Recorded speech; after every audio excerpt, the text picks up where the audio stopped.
Sziasztok, Éltes Erik vagyok, a Wurlitzer filmajánló rovatát, a bámulót halljátok. Mára az Obsession, magyarul Megszállottság című bő másfél órás horrort ajánlom a figyelmetekbe. A kisköltségvetésű filmet Magyarországon május végén mutatták be a mozikban, Romániában pedig jövő hét szerdától tekinthetitek meg angolul és magyar szinkronnal. Történet Bearről, egy 20 éves érzelmileg éretlen, visszahúzódó srácról szól, aki elhatározza, hogy szerelmet val gyermekkori barátjának, Nikinek. A lány azonban minden találkozásuk alkalmával távolságtartóan viselkedik vele, aminek következtében a fiú folyton csalódik és rendre elhalasztja vallomását.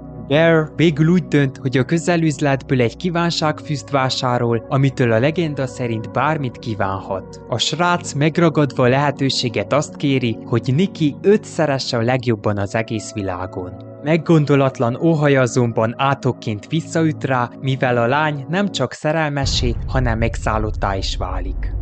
A megszállottság, ahogy a címe is sugallja, Niki beteges rajongását állítja a középpontba, aki mindenáron birtokolni szeretné Beart. A fiú, bár eleinte élvezi, hogy hatalmat gyakorolhat a nő felett, és a természet feletti beavatkozásnak köszönhetően rákényszerítheti őt az érzelmi kötődésre, arra viszont már nem számít, hogy Niki érzései idővel túlnőhetnek a szerelem határain, és megszállottsággá torzulhatnak.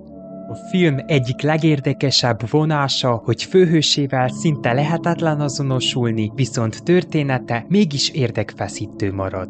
Beartet kezdetben csupán gyáva, önbizalomhiányos fiatalemberként ismerjük meg, ami akár szánalmat is kelthet, ám miután kihasználja az ellenállni képtelen Nikit, könnyen ellenszenvessé válik. A készítők sikeresen elérik, hogy a nézők inkább a főszereplő bukásának drukkoljanak, mint sem a sikerének.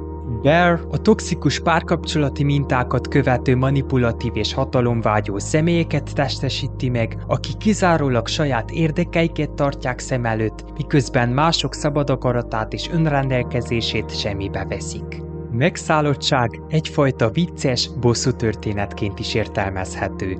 A fiú önző vágyai ugyanis végül karmatikusan visszaütnek rá, így elkövetőből fokozatosan áldozattá válik. Sorsának alakulása egyszerre borzongató és ironikus. Bár a filmet nem sorolják kifejezetten a horror vígjátékok közé, ugyanakkor a könnyen gyűlölhető főszereplő bukás történetét nehéz teljes komolysággal végigkövetni. Például vicces, hogy Niki túlzott ragaszkodását Bear saját vágyainak torz tükörképeként értelmezhetjük. A fiú természetesen képtelen lerázni Nikit, aki minden eltávolodási kísérletre túlzó és teátrális reakciókkal válaszol. Bearnek muszáj rádöbbennie, hogy csak akkor szabadulhat meg a megszállott, hisztérikus lánytól, és kaphatja vissza Niki eredeti személyiségét, ha lemond a birtoklási vágyáról, amely az egész tragédiát elindította.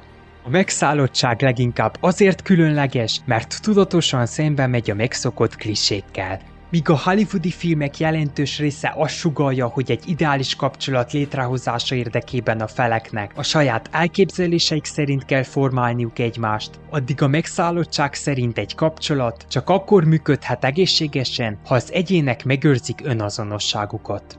Az Obsession-t, magyarul Megszállottságot szerdától a romániai mozikban is megtekinthetitek angolul és magyar szinkronnal egyaránt.